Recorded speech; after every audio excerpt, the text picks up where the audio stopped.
Что-то как качапуки. Що це таке? Ось зараз скажеш, ви чуєте, що качапуки.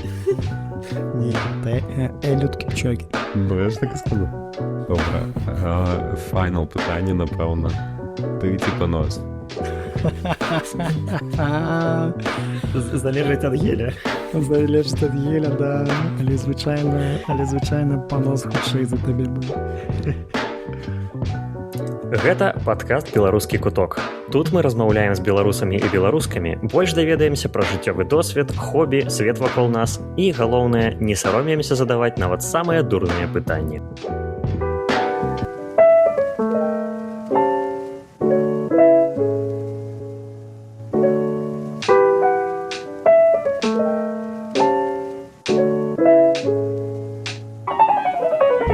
Вітаем, паважаныя слухачы, з вами падкаст «Беларускі куток». З вами, як звычайны, тут Зміцер, Олесь. Воля. І Зміцер. Добрый день.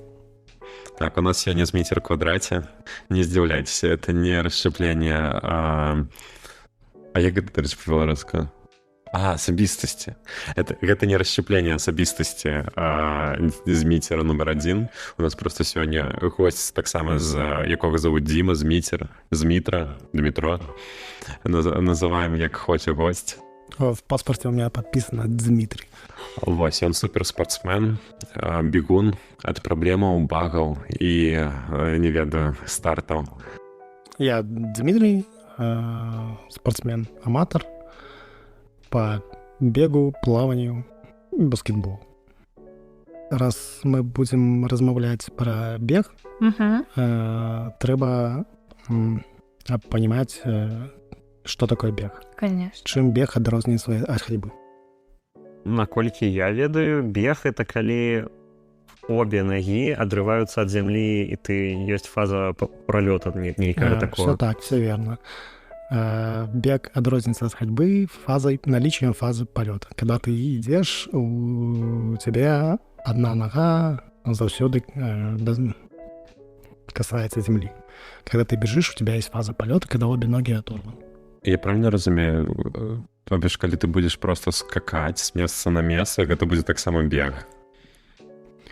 Калі ты будешь отталкиваться одной ногой, так. А калі двумя? Да, это будут скачки. У просторы часе. Ну, гэта нейкі бег, але ведаеш, як русалка такі. Толькі замест хвоста две ногі. Можа, гэта новая модная тэхніка з тык-тока лягушкай. Вы просто яшчэ не бачылі гэты тренд. Квадрабомеры? Так. А ввогуле, вось калі мы з такіх фундаментальных пытанняў пачынаем, чаму ты вырашыў займацца бегам? У які момант чалавек такі сядзіць? Побегу. Встал, побежал. Как я начал заниматься бегом? Как я, в принципе, пришел в спорт? Пачалося ще з дзяцінства. В 4 классе у меня з'явилось плавание. Я 4 года занимался плаванием в бассейне с тренером. Потом 2 года я занимался рукопашным боем, и с 8 класса я полюбил баскетбол. Вот. После того, как я поступил в университет, последние годы школы еще, наверное, и вот как я поступил в университет, я стал бегать дистанции до 3 километров. То есть 100, 200 километров 3. Там сначала за школу, потом за факультет. Какие-то кроссы бегали, там просто за десятки, чтобы те занятия, которые ты проспал, тебе физрук потом мог спокойно их закрыть. Вот. И как бы бег сам с собой просто пришел ко мне, напевно, праз баскетбол. И где-то к 27 годам мой вес на весах показал цифру 100. Вот. Это было ужасное состояние тела, и внешнее, и внутреннее. Вот, и в какой-то момент я решил, что хватит этого терпеть, да, пора начинать с этим что-то делать. Вот. Был это 2018 год. Мой друг записал меня на Минский полумарафон на дистанцию 5 километров. И я такой, 5 километров, господи. Я за тренировку по баскетболу пробегаю 5 километров где-то. Чего я тут не пробегу? 5 километров я тогда пробежал за 44 минуты. Вот, это ультра медленно. Для поравнання зараз 5 километров я пробегаю за 18-15. То есть 2 с чем-то раза быстрее спустя 5 лет. Вот. Вот так я после той пробежки понял, что надо что-то менять. Так я пришел в бег.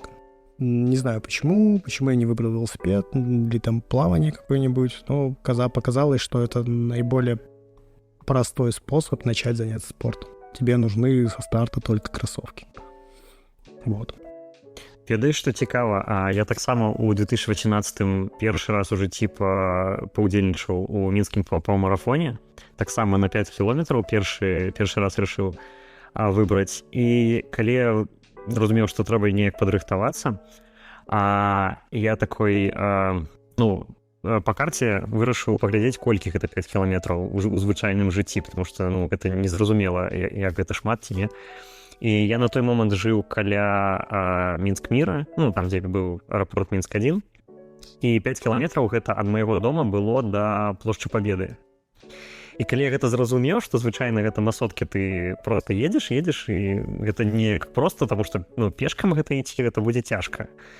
І я разумею, што гэта ўсё трэба будзе прабегчы такую дыстанцыю. Я такі пу-пу-пу, гэта будзе праблема. Але не, насамрэч, калі бяжыш з толпой, гэта неяк прасцей, чым калі ты адзін, калі ты з людзьмі бяжыш побач. Так, насамрэч, бегчы з кем-то у кампаній, гэта вельмі лягчэй. Есть же определенные правила, есть такие люди на больших забегах, называются пейсеры. Это люди, которые бегут с ровным темпом, с ровной скоростью, и если ты хочешь показать какой-то результат определенный, да, по времени, ты можешь стать за спину этими людьми и просто бежать с ними, держать одного темпа, и ты прибежишь там на определенный результат. И для быстрых бегунов, элитных спортсменов, которые бегут там на мировые рекорды, у них есть даже определенные правила использования этих пейсеров. Где-то их нельзя вообще использовать, потому что это считается психологическим допингом, когда ты бежишь в компании людей. Вау. Психалагічны допінг — это нешта новае. А як гэта працуе? Яны змяняюцца, калі гэта нейкі элітны спортсмен? Нет. На вялікіх стартах пейсеры бяруць палову, або 3/4 дыстанцыі, і потым заходзяць. Ім забаронена фінішыраваць. Вот. Так. Але быў адзін івент з Эліотом Кіпчогі, які экс-рэкордсмен мира по марафону. Вот, его рекорд побили. Вот, и дзеля яго один ивент пытались показать, что человек может выбежать марафон из 2 часов. Вот. И для него была специальная трасса в Вене сделана по кругу, 4 круга там по 11, по 10 чем-то километров. И он всегда бежал в пачке с пейсерами, которые определенным образом перед ним стояли, чтобы рассекать воздух. И, естественно, они, не выдерживали долго держать такой темп, и вот там они менялись каждые 5 километров. То есть там, если посмотреть видео, бежит 7 человек, в какой-то момент 3 человека отбежало в сторону, 3 новых забежало. Вот это единственный раз, когда я видел, когда пейсеры менялись. А в уголе на споборництвах пейсеры одни, и они на полове, либо на 3/4 заходятся. То бок яны бежалі як гэта рымская фаланга, такой свіннёй, каб рассекаць воздух, так? Таким клинам, а ён у цэнтры, каб яму лягчэй было. Я здзівіўся, тому что я тоже думал, что они будут бежать клином, але они бежали обратным клином чомусь. Там рассчитывали ученые какое-то там сопротивление воздуха, потоки какие-то, вот, и оказывается, так вот эффективнее было бежать. А ў віленскіх марафонах ёсць такія людзі? Так. У майскім полумарафоне нават я бег як пейсер. У меня была асаблівая майка з надпісам «Пейсер», і на спине был час, на які я бегу. І вот со мной бежала прикладно 5 особ вот, якія вот со старта до фініша бежалі за мной на определенный час. Вот. Пэўна, на ўсіх вялікіх стартах, асабліва на стартах, якія маюць лейбл World Athletics, вот, павінны быць пейсеры. А ўвогуле гэта складана бегчы як пейсер ці складаней як звычайны марафонец? Звычайна на пейсеров на нейкі час бяруць людзей, якія 110% могуць прабяжаць на гэты час. Таму фізічна не. Ну, ты бяжыш, ты упэўнены, што ты 100% з гэтым часам фінішнеш. Але больш для мяне маральна было цяжка, таму што на табе адказнасць. Многія людзі упершыню бегуць такую дыстанцыю, кто-то, может быть, другі раз, але ён полгода гатаваўся да ёй, і он разлічвае на табе, што вот он будзе бежаць з табой, станет вот рядом, і он упэўнены, што за гэты час он фінішыруе. Ну, человеком мэта может такая быть. И ты вот можешь себя так накрутить, что вот психологически, конечно, тяжело. Ты такой бежишь, так, надо бежать ровно, так, немножко ускорились. Надо замедлиться, так. Ага, вот здесь отстали, надо ускориться. Вот, да, вот, ну, мабуть, потому что я первый раз так бежал. Ну, але мы прибежали с запасом где-то в 20 секунд. Все были довольны, нават нехто падышоў, паблагадарил на фініш, што роўна прибежали. Таму у маём выпадку было не цяжка. А я ведаю, што на марафонах звычайна, каб паўдзельнічаць, трэба купіць нейкі квіток, так. А вось для пейсераў які гэта працэс? Пейсеры звычайна гэта людзі альбо знаёмыя да арганізатараў, альбо сябры сяброў. Вот. У нашым выпадку ў Вільнюсе тут невялікае кам'юніці бегавое, і мы пазнаёміліся з літоўцамі, з бегунамі. Вот. І яны ўжо прапанавалі нас арганізатарам как надзейных хлопцаў, якія змогуць пабыць пейсерамі. Слухай, а тэхнічны момант, як пейсер, ну, становіцца, трэніруецца быць пейсерам? То есть, як сачыць за гэтым тэмпам? Это на часах глядзець ці нейкі, не знаю, метраном у наушніках? Як трымаць адзін тэмп заўсёды? Як гэтаму натрэніравацца можна? Для розных людзей па-рознаму. У кагосьці ёсць свой, да, унутраны метраном нейкі, чалавек можа бяжаць просто з роўнай скорасцю вельмі доўгі час. А так, звычайна, у тебя есть спортивный годинник, куда ты можешь заранее забить маршрут, какое-то время, скорость на каждый километр, сколько должно быть времени на каждом километре, и тебе часы просто будут говорить, отстаешь, ты успеваешь, ты как ты бежишь.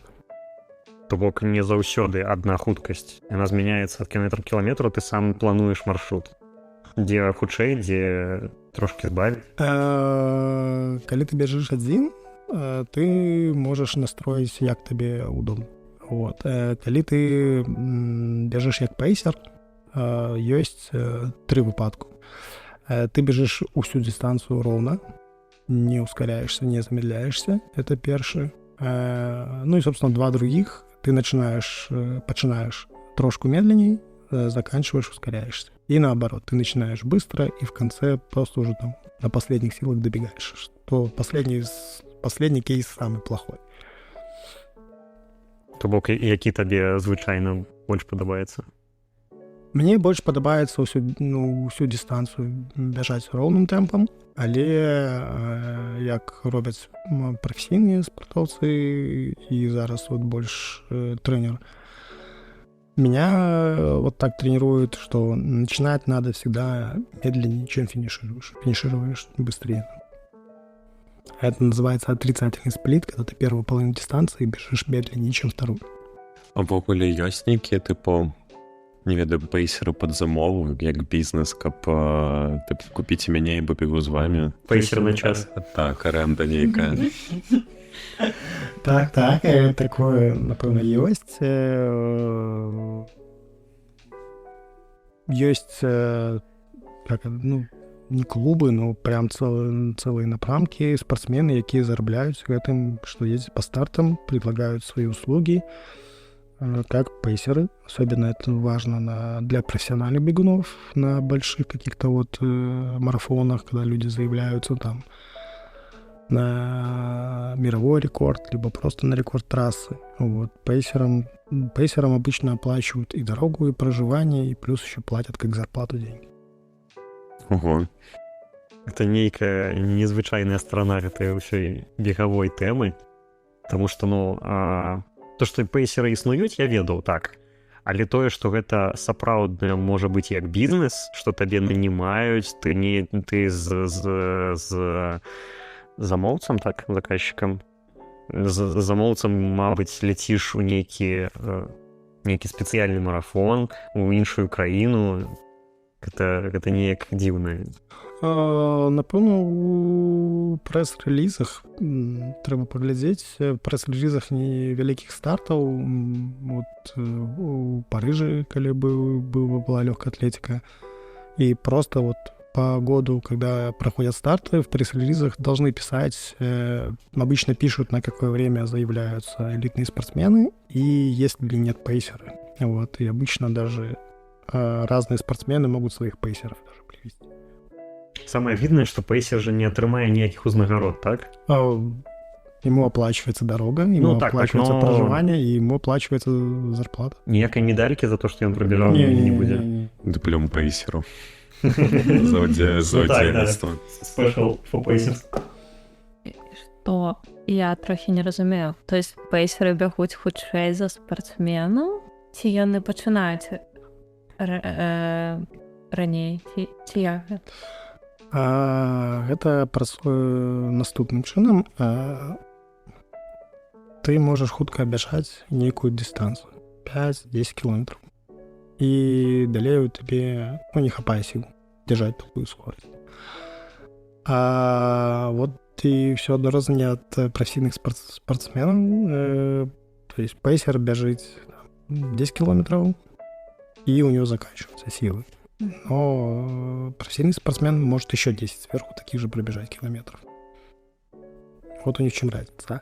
Чаму, напэўна, гэта вылілася в отдельны бізнес? Таму што вельмі багата і полупрафесійных спартсменаў і аматараў, якія хутка бегаюць, але недастаткова хутка, каб займаць прызавыя месца. И они могут пропановывать свои услуги в качестве пейсеров. Цікава. Не ведаю, я не ведаю, ці было б мне цікава гэтым займацца.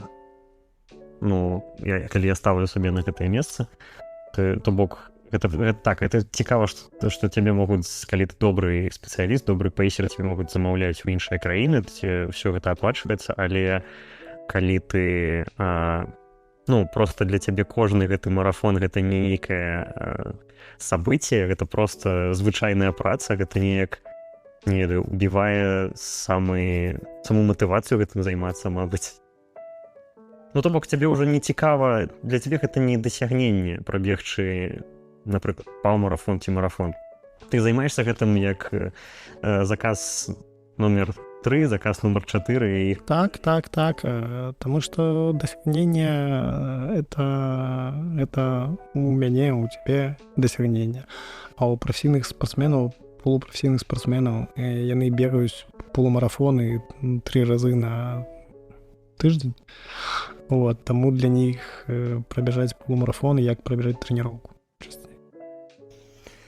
Окей, гэта неяк по-іншаму ўсё працуе для іх.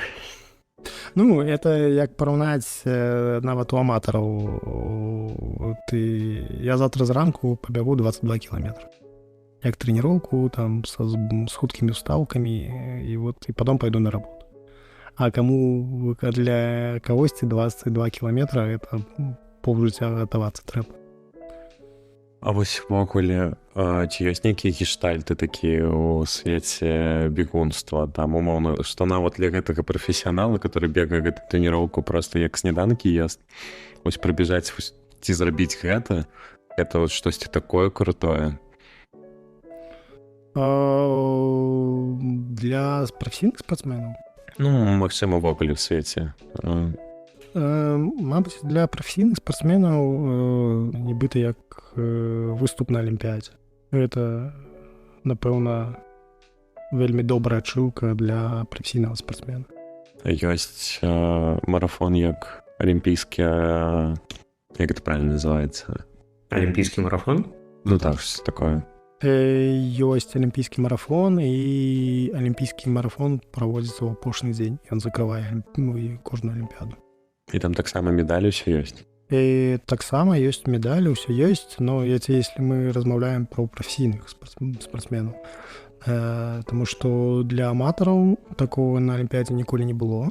І гэта першы раз зрабілі ў Парыжы в этом годзе, куды наша знаёмая Дар'я ездила. І ў першы раз аматары змаглі бежаць марафон на алімпіядзе. Круто. Мабыць, вернемся да аматараў. Ось, напрыклад, я хачу пачаць бегаць. Што мне для гэтага патрэбна? Ці патрэбна мне купіць нейкія адмысловыя кросы, ці любыя, ці босанож, ці як? Каб пачаць бегаць, тебе патрэбны две рэчы. Это жаданне і красоўкі. Всё. Калі ў табе есть кроссовки, ты вот прямо зараз можешь встать, пойти на улицу и пробежать там каких-нибудь 500 метров, километр. А нема такого, что, например, в кедах нельга, потому что там плоская подошва, ці что-нибудь такое? Ёсць. Ёсць спецыялізаваны апутак для бегу. Вось. І ён вельмі адрозніваецца там ад абутка баскетбольнага або футбольнага. І, естественно, он адрозніваецца ад абутка для штодзённай хадзьбы. Але я як профдеформация, вот, вельми часто замечаю в городе людей, которые просто гуляют в беговых кроссовках, потому что они красивые, разноцветные, удобные, и люди очень часто покупают их. А ввогуле гэта крынж, ці яны ніяк не сапсуюць нічога? Нет, это не кринж, просто это, беговые кроссовки очень часто, особенно хорошие модели, топовые модели, это не про дешевые вещи. То есть там, условно, если не на скидках покупать кроссовки, там 120 евро и выше беговые кроссовки стоят, которые, если ты постоянно тренируешься, чтобы купить. Конечно, есть дешевле, да, там 60 евро можно купить себе кроссовки беговые, но и у профессийных кроссах, в кроссовках беговых с карбоновыми пластинами, вот, которые стоят больших денег, вот, и люди их покупают просто, чтобы ходить. Why not? Любой каприз, как бы, за твои деньги делай, что хочешь, но иногда это весело наблюдать. Хорошо. Я купила адмысловые кроссы, не самые дорогие. Хоку. Жаданне у меня есть. А што далей? Мне лепей хадзіць зал ці бегаць па гораду? Ці ёсць у гэтым розніца? Бегать на беговой дорожке альбо по городу разница есть. Не сказал бы, что она великая, вот, але есть. Что далей? Ты купила кроссовки. Далей я б, напэўна, рекомендовал поглядеть, как это, зайдет ли тебе бег, понравится, твой ли вид спорта. Потому что, каб займацца спортом, каб сбросить вагу, каб занять нейкі час спортивными упражнениями, не обязательно бегать. Вот, можно крутить ровер, можно ходить в бассейн.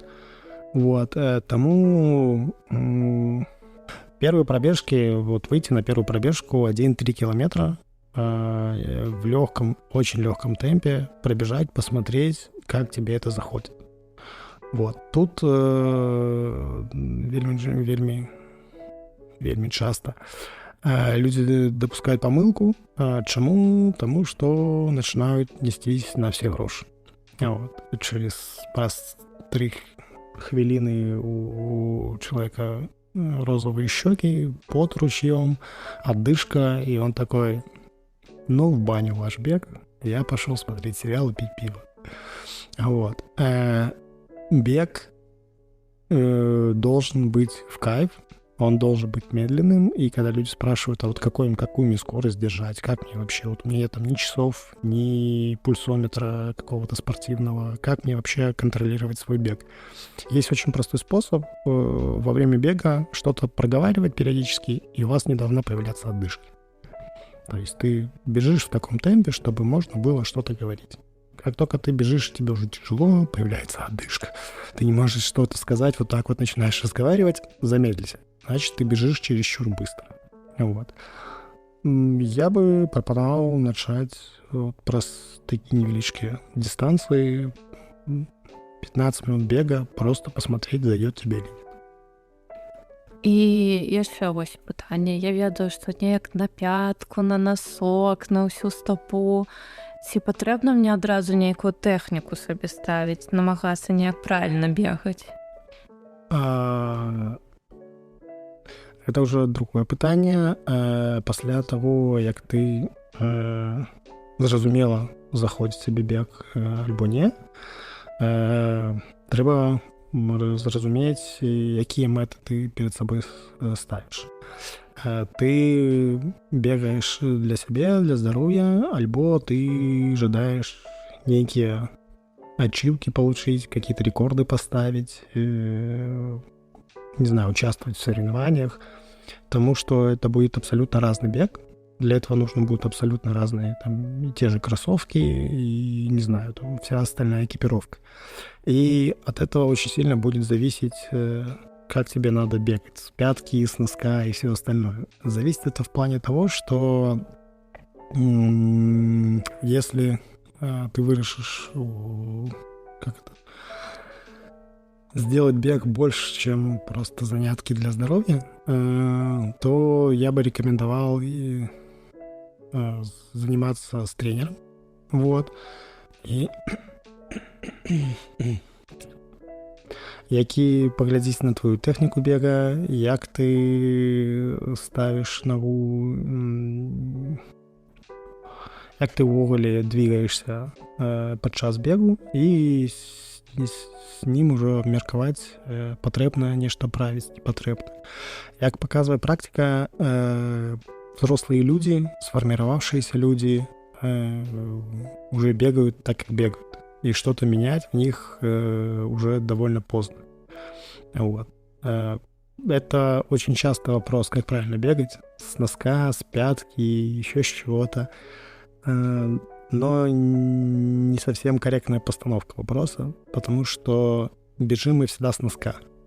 Мы с носка выбегаем. Вот когда мы отталкиваемся от земли, мы отталкиваемся всегда носком. На пятку, либо на носок, либо на среднюю часть стопы мы приземляемся. И вопрос правильно ставить, как правильно приземляться. Вот. Про это мало кто думает именно, но если визуально представить, как стопа становится на землю, то ты начинаешь понимать, что с носка мы все бежим. Вот, приземляемся по-разному. И там нет, напевно, некорректно говорить, что что-то, какая-то техника правильная, какая-то неправильная. Чому? Тому що люди бігають так, як вони привикли з дитинства. І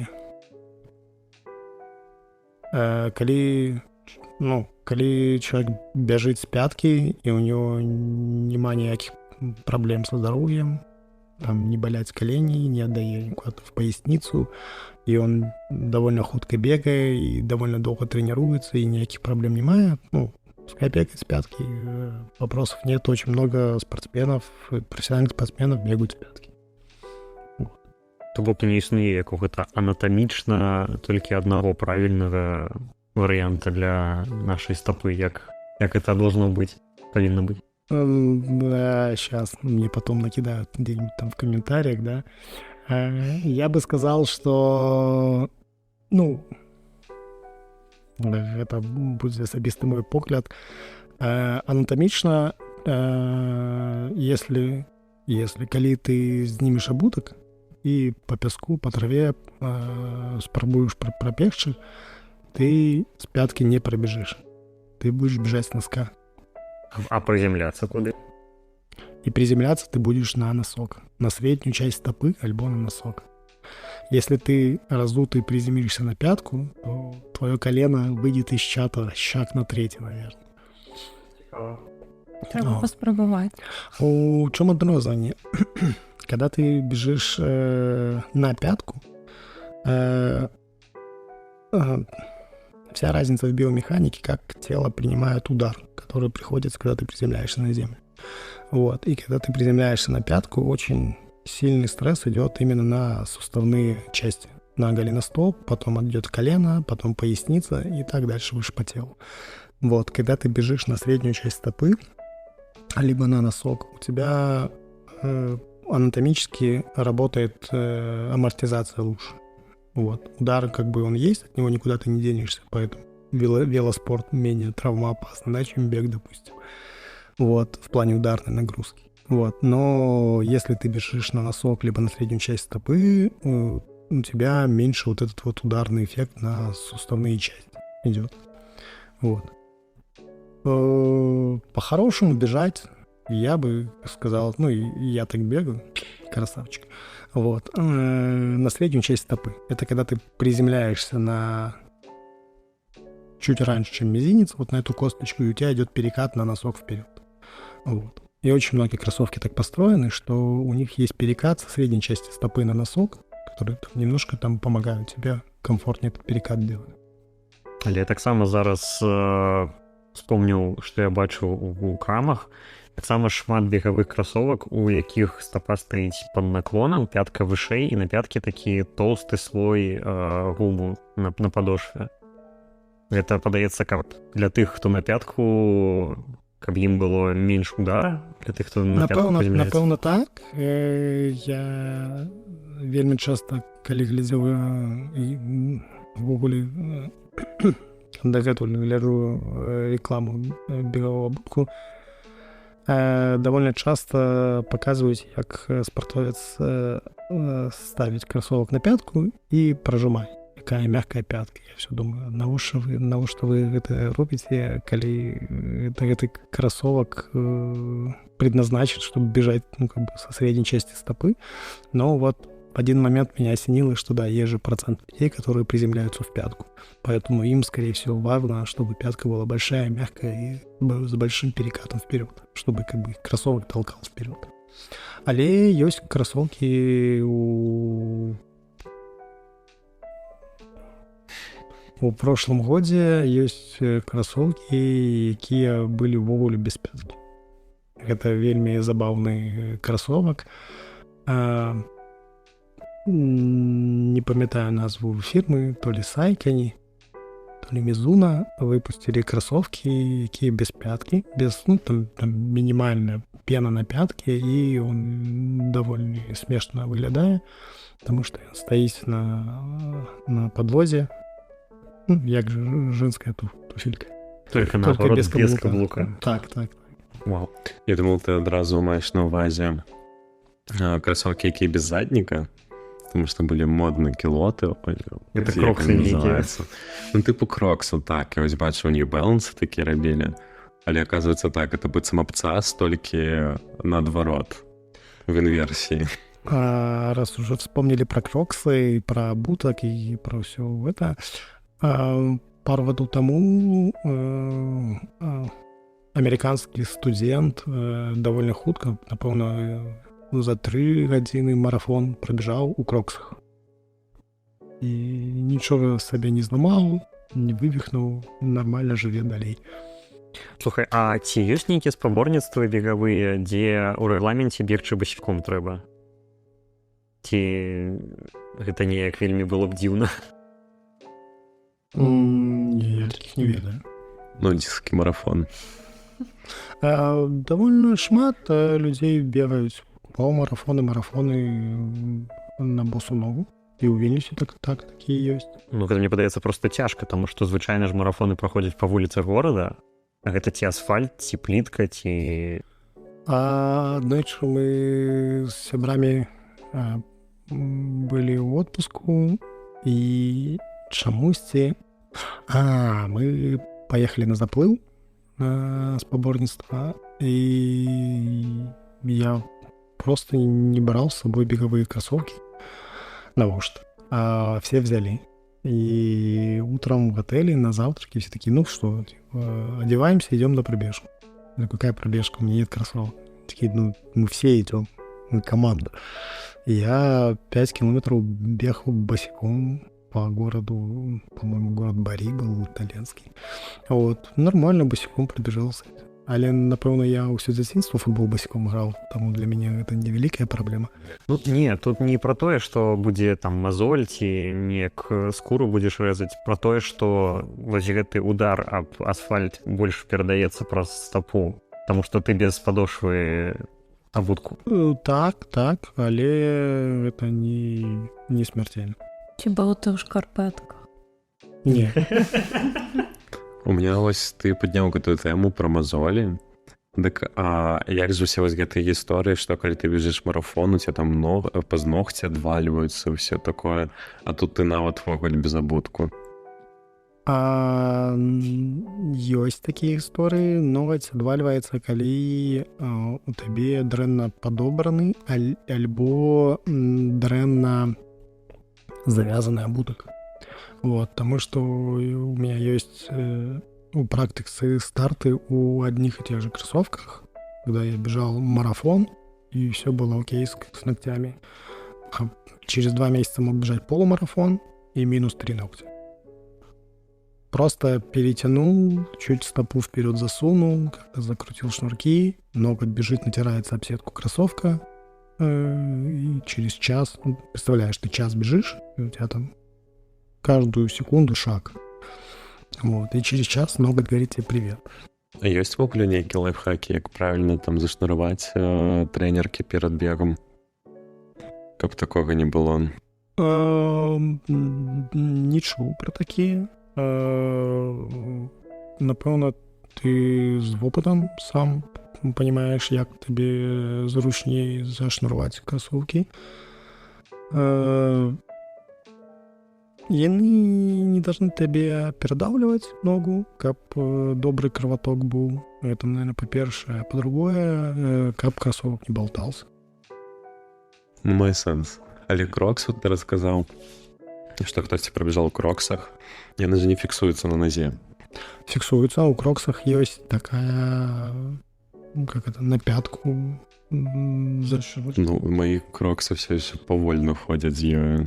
Ну, напэўна, ёсць, да, яны будуць пашатвацца, але людзі вот бегаюць. І зараз давольна шмат людзей бегаюць у кроксах па фану. Калі мы загаварылі пра траўмы падчас марафону, якія ёсць яшчэ страшылкі. Я ведаю толькі, што я бачыла ў сторысе, як мой трэнер рэкламаваў нейкі крэм для соскоў, каб не кроватачылі. Так, і гель для таго, каб мазаць між ног.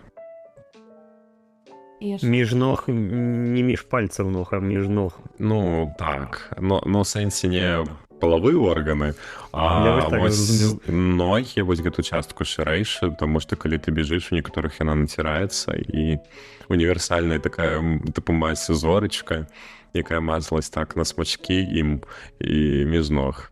І яшчэ я ведаю гісторыю, як у людзей страўнікаў не вытрымліваў. Так, ну, давайте по порядку. Дзе і чым ты мажаш? Начнем с сосков. Ну, Так, гэта вельмі распаўсюджаная траўма у людзей, калі націраюцца саскі, і вельмі багата ў інтэрнэтах фатаграфій, фотаздымкаў, і калі людзі фінішуюць і з 2 прыгожымі кровападцёкамі на майках. Вот. Гэта происходит таму, што калі ты бежыш з потам, выдзяляецца соль, і калі вялікая влажнасць альбо сонца пячэ, соль высыхае у тебя на целе. Вот. І пачынае майка націраць, собственно, выступающие участки тела. Вот. У меня такого ни разу не было. Было пару раз, когда вот я бегу и чувствую, что-то болит. Вот. И в какой-то, я вовремя снимал майку. Вот, поэтому, наверное, я избегал такого. Але у меня и знакомые есть, и не только знакомые. Часто, наверное, история, коли на финише люди с вельми пригожими майками ходят. Вот. Тому, да, на стартах, на долгих стартах, полмарафон, марафон, часто история, коли люди альбо пластырями заклеивают соски, альбо промазі нічого. Напэўна, ёсць такія мазі. Вось. Другая история — это про нацёртасці ад шорт, ад пульсометраў, ад нейкія людзі сабе сумачкі набываюць, каб туды гадзіннік альбо елі палажыць, якія там воду хтосьці з сабой бярэ. Вот. І калі людзі не трэніраваліся з гэтым адзеннем альбо з гэтымі сумкамі, это easy история натереть себе кожу. Вот. Про натереть себя между ног и в остальных местах кремом, это, напевно, такие самый частый совет. Подмышки, область ног, как, не знаю, ляжки, они по-русски, вот. Обязательно, особенно если передают жаркую погоду, в любом случае надо себе смазывать, потому что ты долго бежишь, сухо, соль выделяется, и очень-очень-очень легко себе натираешь. Стравник. Коли загуглить фініш, не помню город, у якім былі спаборніцтвы, але хлопец бежаў на нацыянальны рэкорд. Вот. Он не бежаў на тумбачку, там не першае, там другое, трэцяе месца было, нейкі там 9-й, 10-й бежаў, але бежаў на нацыянальны рэкорд сваёй краіны.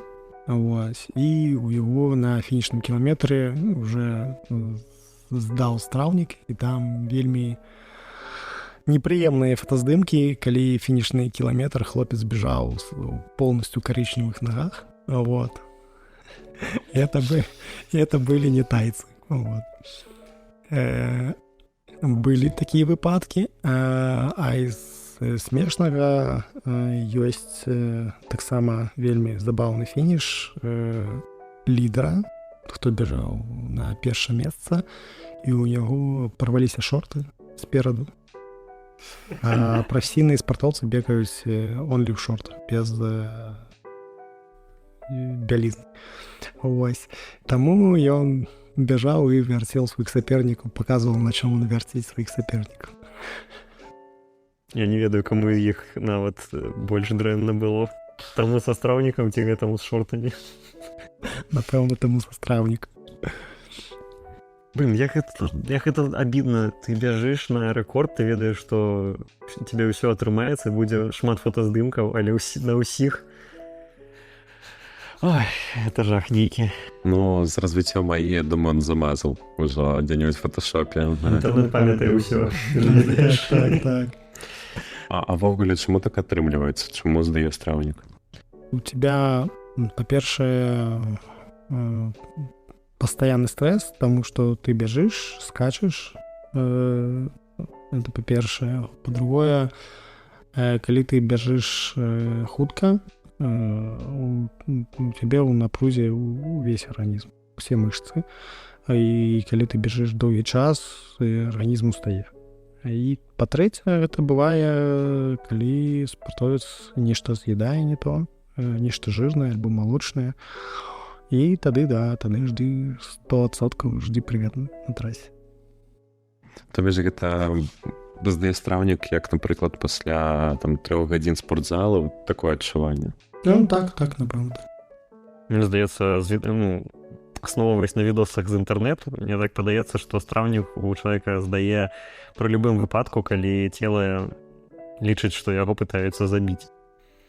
Ты з'еў нешта вельмі вострае, як на конкурсах гэтых з перцам вострым, яны там згубляюць прытомнасць. Вось, яны згубляюць прытомнасць, таксама здае страўнік. Там, у шмат якіх выпадках, калі цела думае, што гэта канец, яно лічыць, што напаследак трэба яшчэ апусташыць страўнік. Як ты рыхтуешся да марафону? Як я рыхтуюсь да марафону? Каб падрыхтавацца да марафону, я вырашыў прыйсці да дапамогі трэнера, таму што гэта сама нават не дыстанцыя, а вот сама лічба 42 кіламетра, вельмі жудасная. Вот, таму што паўмарафон, там 10 кіламетраў паўмарафон я гатаваўся сам. Для мяне гэта было як нехта проста. Вот. Але калі я разважаў пра 42 кіламетры, мне рабілася не па сябе. Я нават не разумеў, як падысці да падгатоўкі гэтай дыстанцыі. Вот. Таму я абразіўся да трэнера. Гэта насамрэч самы правільны падыход, калі ты хочаш падгатавацца, асабліва, если ты хочаш, жадаеш падгатавацца на нейкі час, вот, да 110% трэба ісці да трэнера. Вот. І далей вся твоя галаўная боль адпадае, таму што гэта робіцца галаўной болю твайго трэнера. Слухай, а вось пра марафоны, пра сапраўдны марафон, я заўсёды каго слухаў, хто пра гэта распавядаў, хто бегаў, яны ўсе кажуць, што ёсць так званая сцяна. Калі ты бяжыш 42 кіламетры, то на якімсьці кіламетры з табой гэта здарыцца. Вось ці было гэта з табой і як насамрэч гэта адчуваецца? Можаш распавесці? Так. Сцяну звычайна можна злавіць і на 1,5 кіламетрах, калі ты бяжыш. Вот. Калі паглядзець спаборніцтва прафесійных спартоўцаў на той жа Алімпіядзе, якая была ў Парыжы, там вельмі бачна, калі з'яўляецца сцяна ў чалавека. Вот. Можна гэта паглядзець і па секундам, як ён бяжыць кожны круг, а можна і паглядзець па стану чалавека, і калі ў яго зеркальны погляд становіцца, вот, і я не понимаю вообще, куда он бежит. А можаш для слухачоў, каб было ім зразумела, што такое сцяна? Сцяна — гэта калі дементор у тебя выжрал все желание, всю любовь к жизни. Вот. Гэта калі у табе прападае энергія, прападае сэнс таго, што ты робіш.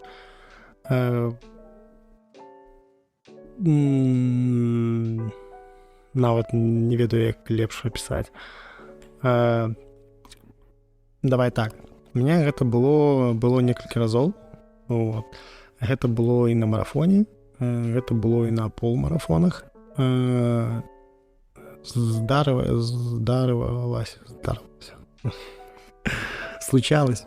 Это звычайна бліж альбо у второй палове, часцей у второй палове дыстанцыі, альбо пад самы канец. Так на марафонах звычайна людзі ловяць сцену на 32-м альбо 38-м кілометры, 36-38. На паўмарафонах 17-19 кілометр. Вот. Як гэта адчуваецца, што гэта такое, чаму праисходзіць? у арганізма ёсць два віда істочнікаў энергіі, на якім ты можаш бежаць. Это жиры и углеводы. Вот. Первую участку, если мы размовляем про марафон, километра до 20-го, первый час-полтора ты можешь бежать на жирах, особенно если ты не летишь на все деньги, а контролируешь свою скорость, понимаешь, что тебе долго бежать, вот, ты бежишь на жирах. Потом... Пробач, на жирах маецца на увазе з сняданку твоего, ці на жирах з-пад скуры якім-то? На жирах з-пад скулы, то есть першыню организм сжигает жир, и из жира получает энергию, чтобы бежать, чтобы делать какие-то действия. А на низком пульсе, когда ты делаешь какие-то упражнения, вот в первую очередь сжигаются жиры, тому ходьба, медленный бег — это вельми добрые занятки для того, как похудеть. Вот. И на жирах звычайно ты бежишь до 21-24 километр. Далее организм переключается на потребление углеводов, и ты уже бежишь, тратя запасы своих глюкоз и всего, что тебе приносит радость твоим нервным клеткам. Вот. И на этих запасах ты бежишь где-то километр до 32-го как раз-таки. Вот. У всех по-разному, кто як натренирован. Вот. Но у меня случалось на 32-м, у меня случалось на 24-м, и один раз на 38-м километре. Вот. Як ты сябе пачынаеш адчуваць, ты згубляеш усялякі сэнс у пытанні, наша я гэта раблю, ці патрэбы мне гэты фініш, стоит ли бег этих страданий, и вот все эти пытания, як толькі у табе з'яўляюцца гэтыя пытанні ў галаве, все, привет, стена, все, ты уже опоздал с кушанием гелей каких-то спортивных, там, перекусами, питья воды, ты, значит, где-то что-то сделал не так. Альбо ты вельми хутка пачаў бегчы, альбо ты вельми редко питался на трассе во время бега, альбо там тепловой удар тебе мог какой-то в голову прилететь, вот. Как только у тебя эти мысли начали появляться, осознанные, не по приколу, вот, это у тебя уже начала вылазить стена из-под земли. Вот. У меня первых моих 5 полмарафонов стена была на 19 километре, когда я просто дальше шел пешком. Вот. Дойти до финиша оставалось невеличкое расстояние, а уже полностью сходить было не глупо, 19 километров я пробежал, хоть медальку заберу. Вот. А на марафоне у меня было на первом моем марафоне на 38 километре я пропустил питание свое Я скушал гель на 28 километре, пропустил гель на 30 каком-то там, и это сказалось на 38-м, потому что все, организму неоткуда было брать энергию вообще для жизни. То есть мозгу не было непонятно вообще, откуда брать радость. Вот. И я бежал с сябром, мы бегали на полный час, и я зразумел, что все, далее я побегу такой трусцой, вельми повольно. Ось, я сказал сябру, бей уже на финиш, за своим результатом я уже как-нибудь дойду до коваля. Вот, и это была справная стена. На полном бежали с пейсом по 5:0 всю трассу, на 38 километре я побежал по 6:30. То есть на 1,5 минуты на километр стал бежать медленнее. Вот. Это вот первая на марафоне была. А другая была у Токио, в этом году. Я зловил стену на 24 километре. Потому что я вельми хутка пачаў. Я гнался за пейсерами, за з якім я намагаўся бегчы всю дыстанцыю. Вось. Я іх першых 7 кіламетраў даганяў. У меня быў вельмі вялікі пейс, які это была фатальная ошибка, так нельга рабіць. А калі я іх дагнаў, я не паглядзеў, што яны, як яз, такі бягуць плохим сплітом. Они пачалі хутчэй, каб в канцэ медленней закончыць. Я еще першую палову дыстанцыі вельмі хутка бежаў з імі. Таму на 24-м кілометре я сбросил опять темп на свою там какую-то трусцу, и першню километр на 30-м я пробегал каля метро. Я такой, типа, так можно и домой поехать. То бок, глядзі, я так разумею, сцену можна абысці, калі добра спланаваць свой тэмп і вось гэтыя гелі. Але калі сцяна ўжо прыйшла, то з гэтым нічога не зробіш, толькі калі ты нешта з'еш, і трэба будзе пачакаць, пакуль гэты сахар у крыві зможа растварыцца і сцяна сыдзе трохі, так? Сцяна ўжо нікулі не дзенецца. Калі сцяна ўжо з'явілася, она ўжо з табою будзе. Ну, напэўна, ты можаш зупыніцца, выдохнуть, мабыць, знайсці нейкіх лекараў на трасе, на спаборніцтвах они вельмі часта стаяць. Там, не ведаю, калі у там заболелі калені, якой-нибудь заморозкай подзаморозить, на пункте питания постоять, выпить чая с сахаром. І далей ты, напэўна, зможаш чуть-чуть трошку хутчэй бегчы, але гэта ўжо будзе сапсаваны час увесь, і у гэтым не мае будзе сэнсу.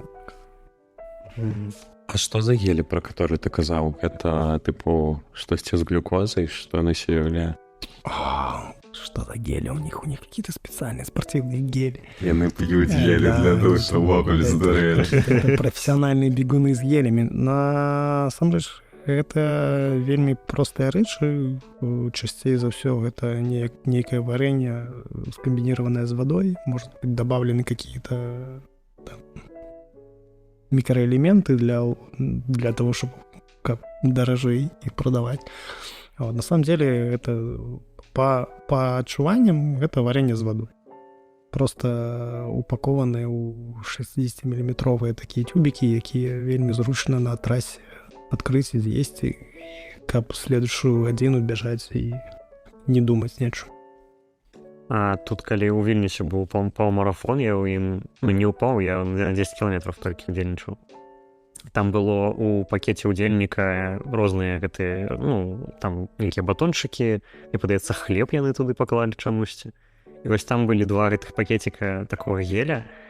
Гэта было самае мерзотнае, што я ў жизни нават гэта яно нейкае кіслае, салёнае, але сладкае. Гэта нешта вельмі было дрэннае.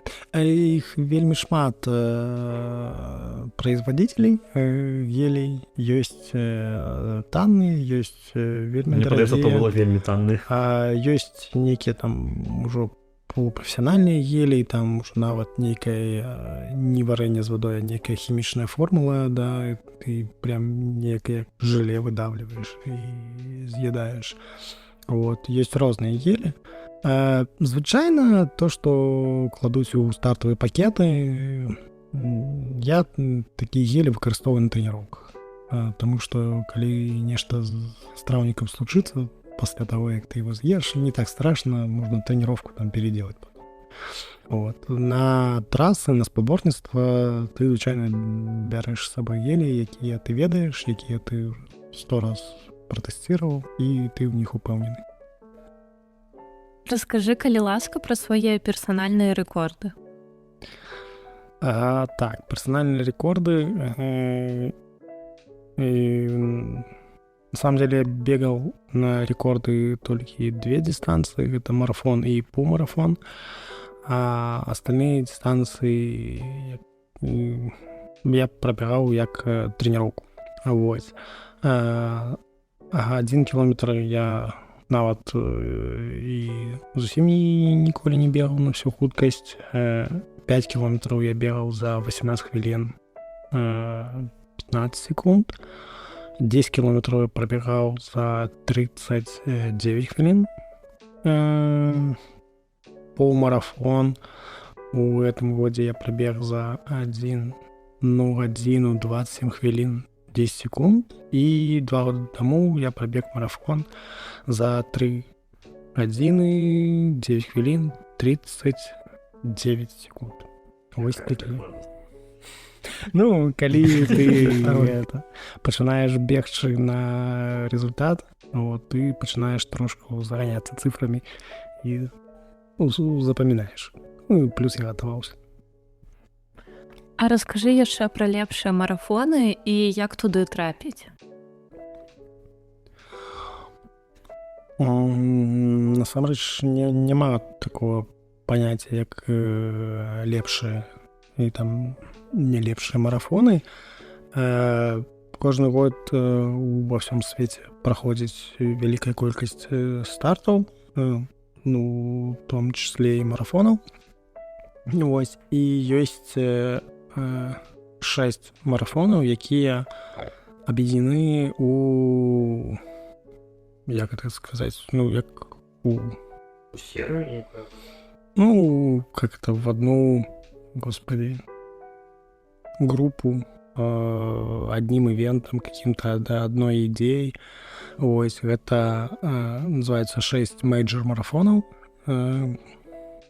Это берлинский марафон, марафон в Лондоне, марафон в Токио и 3 в Америцы: Нью-Йорк, Чикаго и Бостон.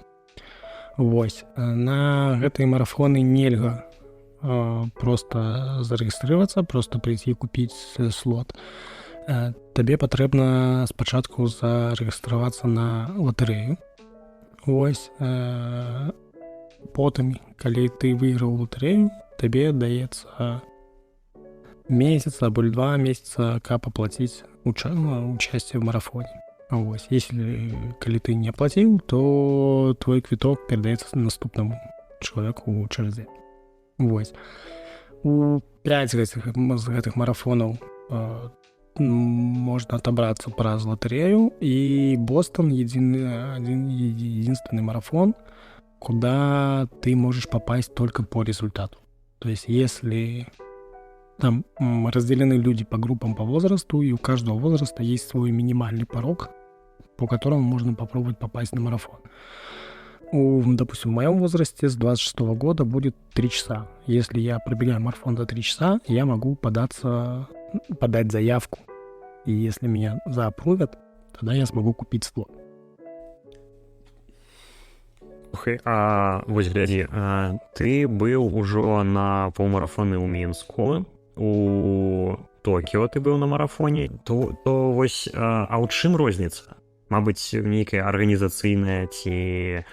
Ну, зразумела, што маршруты будуць розныя, таму што гарады розныя, але ж з пункту гледжання як удзельніка нешта адрозніваецца, і калі так, то дзе табе найбольш спадабалася і чаму? Мы пачалі прымаць удзел у розных паўмарафонах як такі нейкі спартыўны турызм. Напрыклад, мы паехалі ў 19 годзе ў Гамбург, каб прабегчы там паўмарафон. І думкі былі такія, когда я ў сваім жыцці пабываю ў Гамбург. Да ніколі, навошта мне туды ехаць. Ось, а так ёсць шанец і паглядзець горад і заадно паўдзельнічаць у нейкім мерапрыемстве, з якога ты там прывезеш сабе цішотку, медальку і будзе добры ўспамін. Таму у першыя гады, ось... Давай. Не выключу вибр. Ось. Таму ў першыя гады гэта было больш як спартыўны турызм. Мы нават вельмі часта выбіралі нейкую кропку, нейкі горад, такі, забаўна, там ёсць нейкі старт, пагналі, і горад пасмотрим, і ў старце паўдзельнічаем. Вось, і гэта было вельмі фанава, заўсёды збіралася добрая кампанія. Вось, мы так пабывалі ў Малдове на Відным забеге. Это было 10 километров по виноградникам, где кожныя 1,5 километра были пит-стопы с вином, с фруктами, с музыкой. И это было вельмі-вельмі. То бок ты бяжыш і можаш праз нейкія дыстанцыі спрабаваць віно. Ты бяжыш по виноградникам, то по горкам, по пяску, потому что виноградники растут на разном узроўні, целые колейки винограда. Так, і кожныя 1,5 километра у табе пит-стопы, дзе вельмі вясёлыя малдаване гралі на гармошках. Вот, было по келішках разліта віно, лежалі фрукты, і ты мог спрабаваць. А наколькі гэта цяжка, так, ужываючы віно і шыбегчы? Гэта вельмі фанава і вельмі цяжка. Але таму там былі хлопцы, хто бяжалі на ўсе грошы, как бы не спрабавалі ніякага віна, бяжалі на рэкорд. Вось, і таму, хто займаў першае месца, давалі столькі літраў віна, сколькі важыць чалавек. Алкаголь у данным выпадку, ён дапамагаў ці наадварот? Наадварот, алкаголь і спорт — гэта рэчы несумясцімыя зусім. А мне адзін хлопец сказаў, што бегаць можа кожны, а вось піць алкаголь трэба здароўе мець. Гэта вельмі мудры хлопец.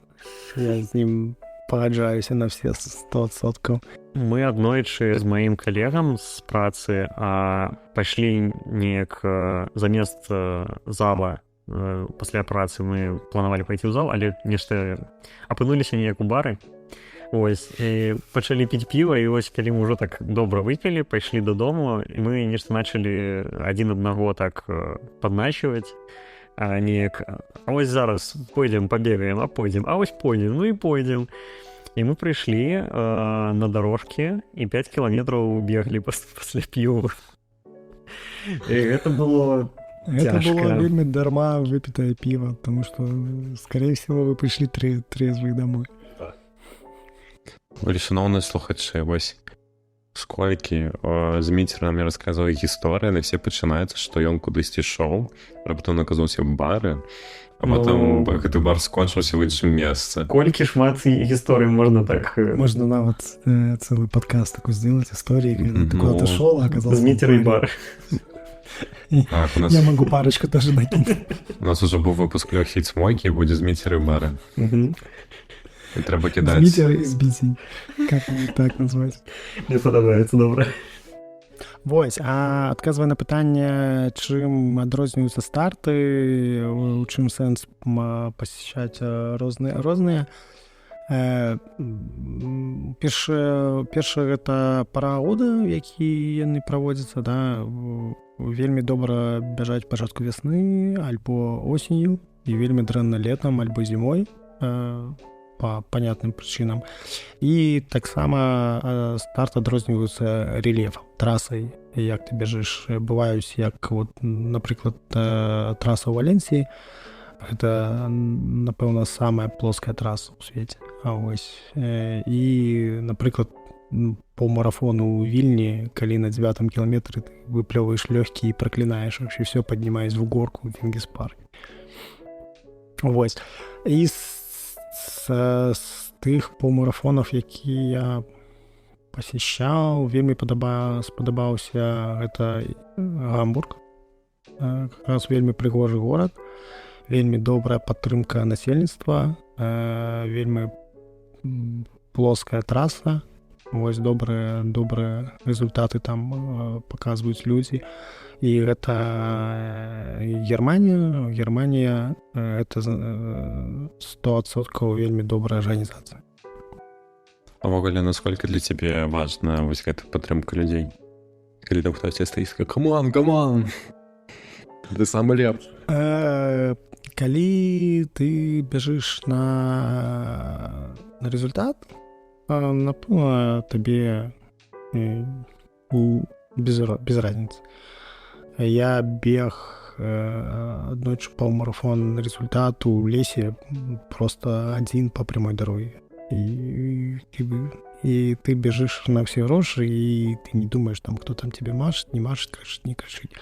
А калі ты ездишь як вот турызм некі спартыўны, то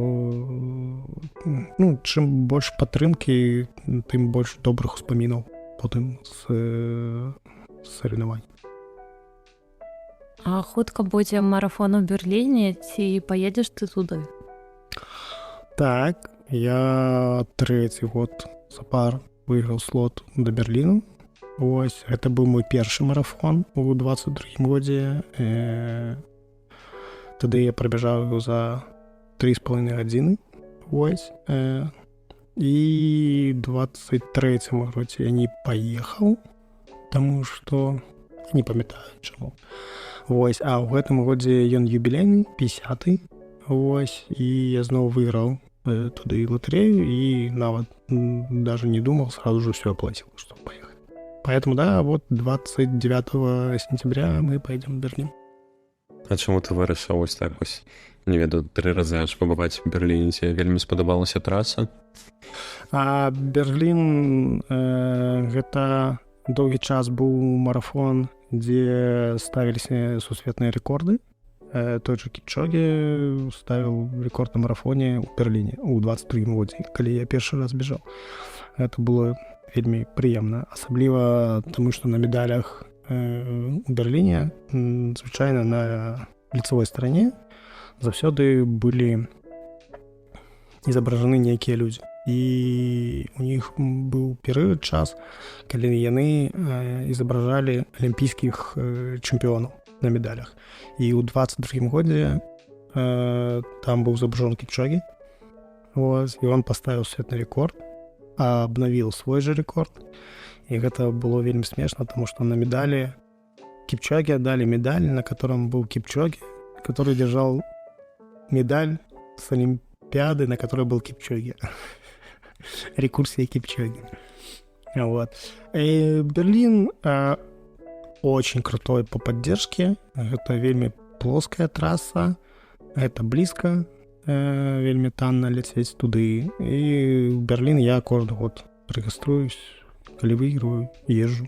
Нават проста прабегчы як фан. І яшчэ такое пытанне. Я ведаю, што існуе абутак, які забаронены для марафонаў.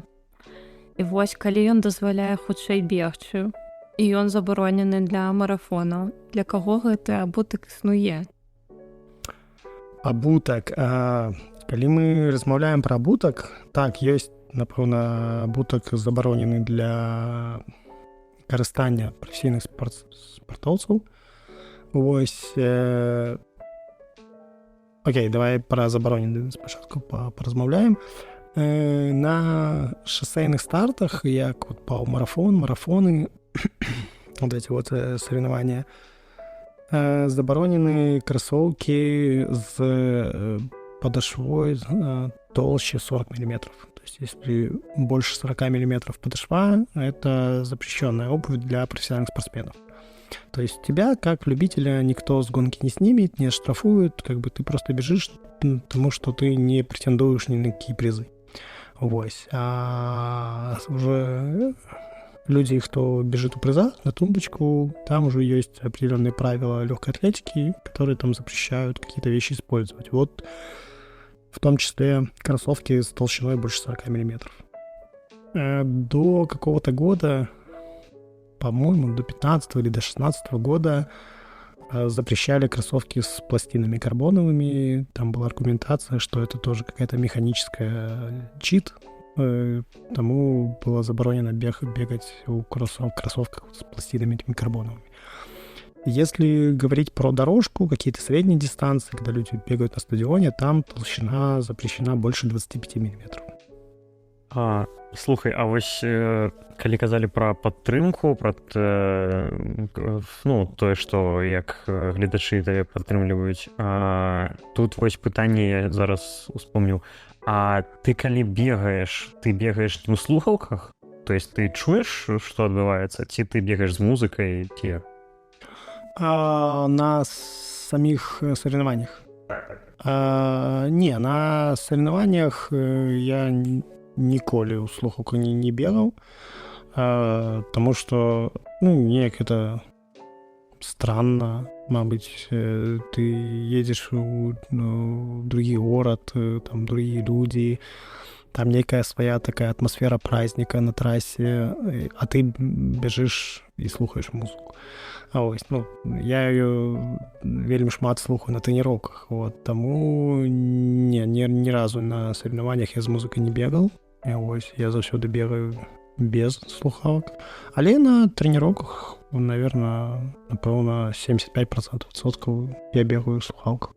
Слухай, а табе не збівае тое, што калі музыка з розным тэмпам, ты заўсёды сам целам таксама падстрайваешся пад розны тэмп? Ці ты абіраеш нейкі плейліст, дзе толькі адзін тэмп ва ўсіх песен? Гэта збівае. Есть нават плейлісты спецыяльны для бега, у якім есть пэўны бітрэйт вытрыманы. Але я бегаю, калі гэта медленные пробежки, восстановительные, просто медленные какие-то пробежки. Я слухаю подкасты, калі людзі размаўляюць на нейкія тэмы. І моя мэта, наверное, моя цель бегчы медленно. І калі людзі разважаюць nejakую тему, табе нават няма ніякага жадання ускоряцца. А калі ты бегаеш быстрыя трэніроўкі, нейкія інтэрвалы кароткія, дзе патрэбна бегчы там 90% тваіх сіл, тады ты ўключаеш нейкі лютае музло, якое просто разрывае нервную сістэму. Так што, калі ласка, наступным разам, калі будзеце бегчы марафон, включайце беларускі куток. Ставьте лайки, подписывайтесь. Калі вы можете на сваёй платформе гэта зрабіць, конечно. Калі не можете, вы нас не чуеце. Ха-ха. Я забыўся задаць самае важнае пытанне. Адкуль ввогуле пайшлі 42 і 21 кіламетр? Чаму гэта не 40, не 20, не 50, 25? Мне падаецца, 42 гэта з Грэцыі, так? Гісторыя пайшла.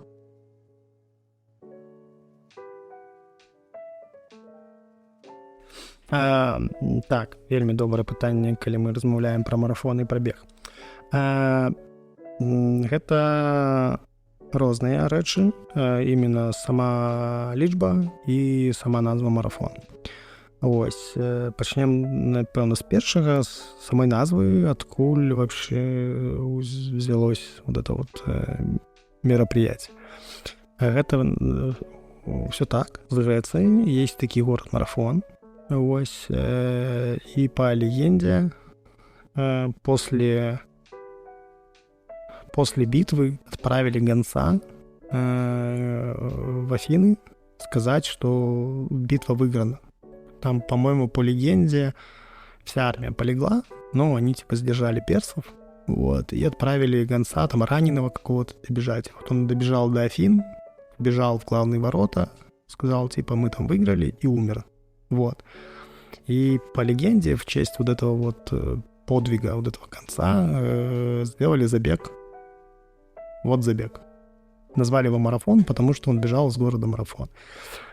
И в Афинах проходит марафон. Я в прошлом году его тоже пробегал, как такой, поставить галочку, что я бегал марафон в этом, по сути дела, на родине марафона. И там ты бежишь из одного города в другой, вас на автобусах привозят из Афин, привозят в город Марафон, там музей есть, старый греческий стадион олимпийский. И вы стартуете из марафона и бежите в Афины, и финишируете в Афинах на вот этом продолговатом таком древнегреческом стадионе, на котором были первые Олимпийские игры. Древние. Поэтому, да, дистанция, сама история пошла оттуда, а откуда з'явилась лічба, гэта вельмі дурацкая история.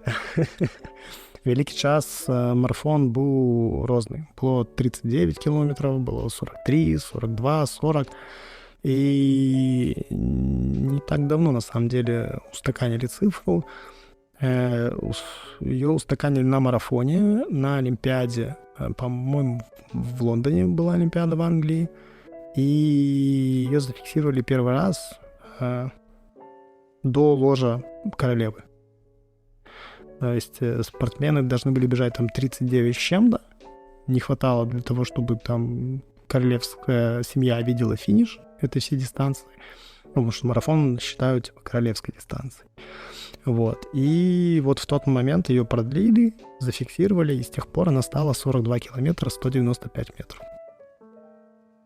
Слухай, а як ты трымаеш форму ўзімку? Потому что, ну, калі цёплае надвор'е, гэта зразумела, пайшоў і бегаеш. А калі мы жывем у клімаце, дзе большая частка года гэта шлапдрыба, дождж і ўсё іншае. А тогда ты одеваешься, пошел и бегаешь.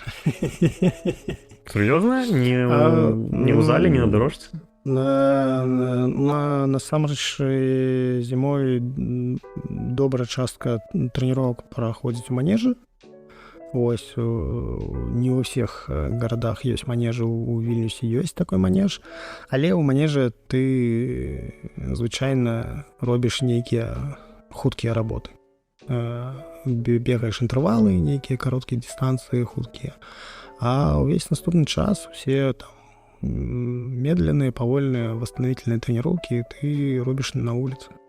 Термобелье, зимние кроссовки. Что робить на ловелице? Насамрэч тут добра чысцяць бардзюр, набережную, і мы ўсю зіму бегаем по набережной. І напэўна единственная проблема это были большие кавалки льда, калі чистили реку. Это была единственная наша проблема. А так, нават калі ночью выпадали большие осадки, заранку уже техника все прибирала, и можно было спокойно по набережной бежать. До речі, ми плавно підійшли до твоєго клуба. Побегу. Ну давай пачнем, што расскажи гэта не про яго, клуб, напэўна. гэта просто нейкая суполка ў тэлеграме, чат, які называецца Бег в Вільнюсе. Гэта адкрыты чат, то есть там нема ніякіх этих VIP-приглашений, любой человек может туда вступить. Так, мы покинем ссылку в комментариях. Да. Если вы в Вильнюсе и хотите бегать весело в компании, вот вступайте в чат. Как он появился? Он появился 2,5 года назад. Я приехал в Литву в конце 20-го, начало 21-го года и долгий час бегал один. Вот. И всю эту набережную и пол Вильни я бегал один, и бегал я амаль год один. Гэта было вельмі сумна, асабліва калі ты бегаеш па выходных, звычайна гэта длинныя трэніроўкі, там 1,5-2 гадзіны ты бежиш.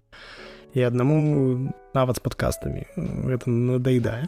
Вось. І ў нейкі момант я зрабіў чат у тэлеграме. Вось. І просто па знаёмым, по чатам беларусаў у Літве, по айтишным чатам нейкім, я распаўсюджваў спасылку, і патроху людзі пачалі уступаць. Вось. Мы там на первую пробежку совместную у нас пришло 2 человека, на вторую уже 3. Вось. Начали потихонечку обсуждать там бег в чате, появилось какое-то общение. Начали обсуждать там старты в Литве, где какие спортивные магазины есть, чтобы что-то купить, какую-то экипировку. Вот. Да. И где-то через год у нас уже было человек 100 в чате. Вот, на пробежке. Мы организовались каждую субботу бегать по набережной 10 километров в ультралегком темпе. Вот, каждую субботу 9 утра летом, 10 утра зимой мы вот бегаем по набережной. Дождь, ветер, без разницы. Короче, мы собираемся и бегаем. Это удобно, потому что это центр города. всем удобно добраться, удобно бегать по набережной, она там чистится, и на финише всегда есть ЦУП с кафешками, где мы можем спокойно пойти потом еще позавтракать, пообщаться, познакомиться, если приходят новые люди. Вот. И через год уже у нас было 100 человек в чате, на пробежку приходило в среднем где-то 15-20 человек. Вот. Максимум у нас собиралось 27 на пробежку. Такая довольно уже весная большая компания была. Вот. Сейчас у нас в чате, по-моему, человек 200, что-то такое. И на пробежку приходит 40 уже. Очень бы хотелось бы. Вот. На самом деле, из этих 200 бегает человек 100.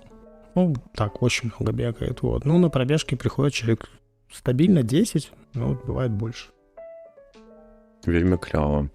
Ты адчуваеш нейкую адказнасць зараз гэтых людзей, которые с тобой бегают? Это было очень волнительно. Сейчас я подуспокоился, конечно, но я никогда как бы не был каким-то администратором каких-то больших чатов, компаний.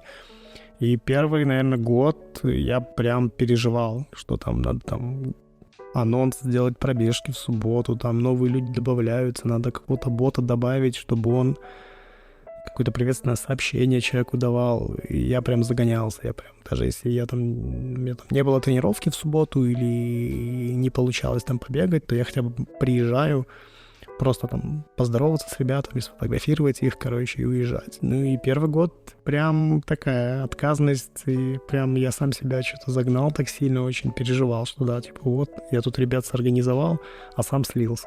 Некрасиво. Вот, сейчас подуспокоился, я понимаю, что как бы это не только мне надо, как бы всем прикольно, вот, и общаться, многие там только вот по субботам и видятся, вот, есть о чем поговорить, что-то обсудить, поэтому как бы и без меня там ребята справятся. Коли ёсць зараз нейкія канкурэнты, якія тебе надакучваюць сваімі пробежками? Это вот, это мало сенс, коли Таму што мы ведаем, што ёсць. Есть, да, может, я не ведаю. Ось, это мало б сенс, калі б у нас было нейкае прадпрыемства, нейкі клуб, там мы б грошы зараблялі. А так это звычайно просто чат, где мы обсуждаем какие-то старты, какие-то поездки, какие-то совместные пробежки. Там даже собираемся на пиво после стартов каких-то, вот, казалось бы, да, беговой чат и пиво. Ну, вот. Трэба уступіць у ваш чат і прыходзіць пасля вашего забегу. Есть и такие люди, кто приходит либо на постопать, либо попить пиво. Вот. А так в чате у нас действительно есть там, из разных даже каких-то движений беговых, типа паркран, это, которая всемирно известная, вот эта вот организация по всему миру. Расскажи про мы не знаете, да. Всемирно известная в узких кругах.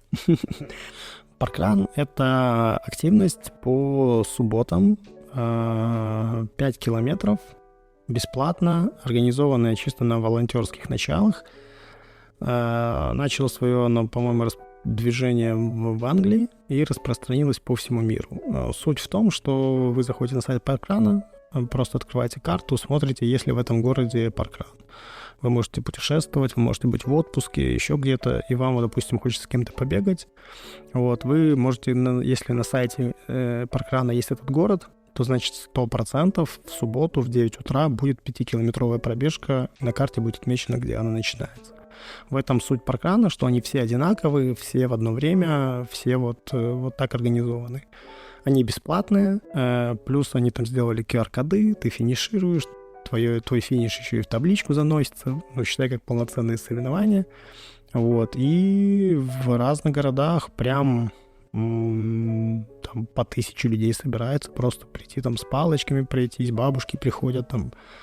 Слухай, а вось мяне было вельмі звычайныя такія два тэхнічныя моманта.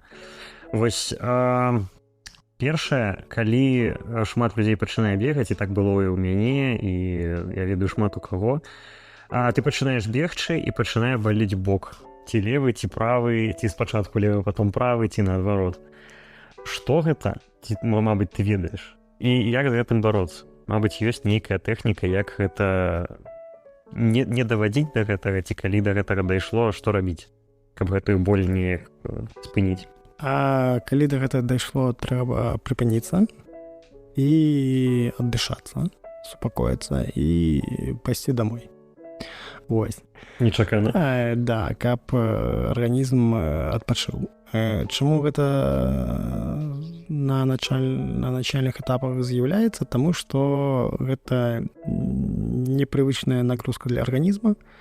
Напэўна, ты вельмі хутка пачынаеш бегчы, таму пачынае ўсё балець і калоць. Потым, калі ты доўгі час трэніруешся,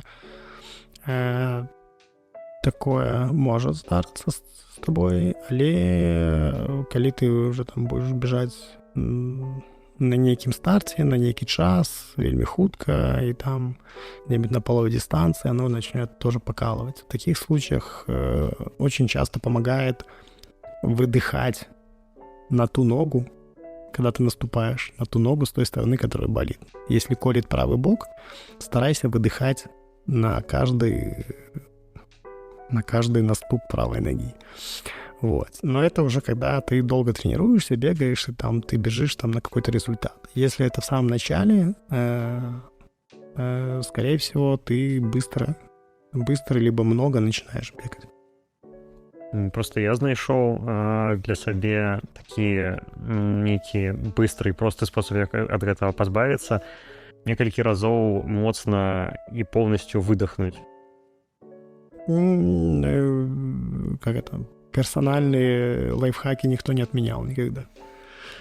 Ну вось, але потым же гэта неяк прайшло. Праз пару трэніровак такого больше уже не было. Да. Это такая звычайная реакция организма, когда ты вот начинаешь свой тренировочный путь. І яшчэ было пытанне, вось глядзі, я калі бегаў, я больш за 10 не бегаў, хачу калісьці 20 пробегчы, але трэба рыхтавацца, неяк мотивация не згубілася. Побежали завтра утром. Ну, я завтра буду заняты. Пить пиво. Так, сразу с утра. Вось, так, і калі я бегаў 10, там быў один пункт з вадой. І вось маё пытанне, ці трэба піць, ці лепей не піць? Таму што калі я спрабаваў піць, было адчуванне, што калі я п'ю вельмі моцна і хутка дыхаю, гэта вада з воздухам змешваецца, я яе праглатываю, і потом у мяне жывот просто поўны ад воздуха. Страўнік. Піць патрэбна на ўсіх пунктах пітання. Вось, асабліва, калі ты бяжыш на нейкі час, на результат. Ось, таму што калі ты бежишь хутка, ну, опять же, с потом у тебя выходит, во-первых, обезвоживается организм, и трэба неяк восполнять гэтыя потери воды, жидкости. Калі я бег от у мая пейсером, я не з'еў ні воднага геля, не выпіў ні стаканчика воды, потому что я вельмі хваляваўся, что если я там припынюсь попить, альбо там з'ем гель, у меня там скрутит живот, я подведу людей. Вось. А так как я бег у комфортном для меня темпе, то я нават полмарафон пробег без воды, без нейкага питания. Мне было ок. 5-10 километров, напэўна, таксама можна бегчы без при пэўнай падгатоўкі, без воды. Але калі ты там бегаеш для сябе, для здароўя, для веселья, для фану, трэба піць на кожным пункце питания. Хотя бы какой-то маленький глоток, но патрэбна зрабіць. Слухай, а вось ты тут казаў, што вельмі добрая лакацыя бегаць гэта вакол, набережная. Вось глядзі, якія яшчэ добрыя месцы ў Вільні, которые тебе спадабаюцца, ці которые ты лічыш добрымі для трэніровак у горадзе, і ў якіх месцах ты ці трэніраваўся, ці параю трэніравацца ў Мінску? Так как я вялікі фанат бегаць на стадионах, без разницы, колькі метраў кола, да, ось, то я бегаю на школьных стадионах. Они все в Литве открыты, до всех есть доступ. Ось. Але калі, звычайна, большасць людзей не любяць бегаць кругамі. Ось. Звычайна так, набережная, бо яна вельмі доўгая, мабыць, 4 кілометры ў одну сторону. Ось. Вельмі файная лакацыя — гэта Вінгіс парк, таму што там ёсць велодорожка, якая таксама 2 кілометры ў одну сторону, прямая.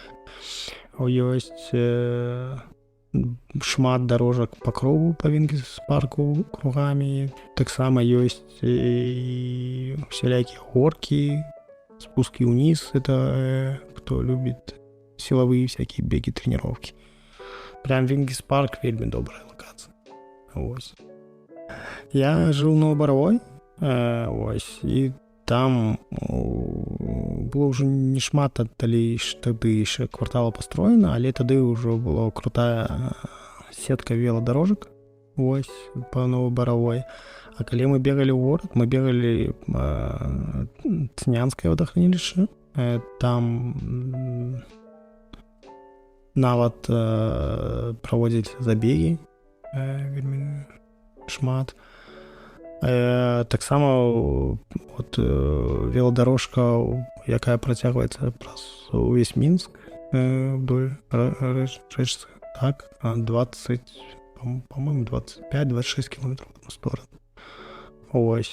І вельмі добра трэніць на разміначным стадионе Динамо. Там есть большой стадион Динамо и есть сбоку, отдельный уваход, где можно тренироваться, бегать на дорожках хороших. Вафуля, а что это увлекнуў за любоў такая да веласцежак? Тому што я вось як чалавек, які вельмі часта ездзіць на ровары па Вінгіс парку. Мяне вар'ятуюць гэтыя павольныя бегуны. Тут ёсць нейкая фішка? Не, просто людзі вельмі ленівыя, каб дагадацца, што это велодорожка, па ней нельга бегаць. Ось, там заўсёды збоку ад велодорожкі ёсць звычайны тротуар, по якому я бегаю. Ось, я на велодорожку выбегаю, как бы не без этого, але калі я бегаю нейкія хуткія адрэзкі. Ось. І нават звычайна бывае, я абганяю велосипедистаў нейкіх альбо там скутарыстаў на самокатах, таму што ты там можаш бежаць там 200-300 метраў на все грошы, а гэта вельмі хутка бывае. Які у цябе персанальны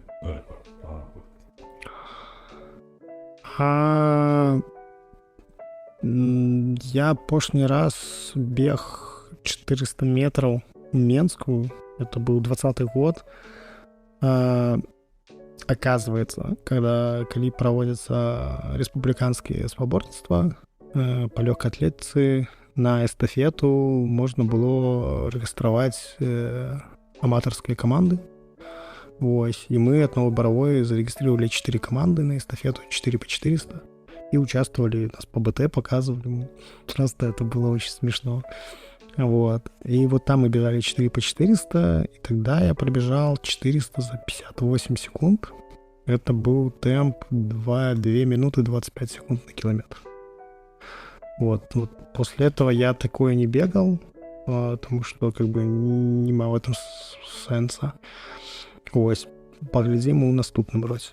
Слухай, ведаеш, я б спужаўся, калі я б ехаў на самокате ад болта, и я такой решетку в пол, и побач со мной человек меня обгоняет. Это жахливо.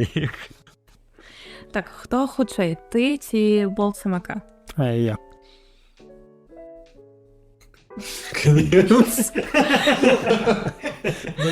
Закончили опрос. Достойные переговоры. Особенно я в старом городе, когда был самоката, есть ограничения по скорости. Ты ведаешь, что нават курица хутчэй бегает за человека. Ты ці курица? Ну ладно, за звычайнага человека. Я.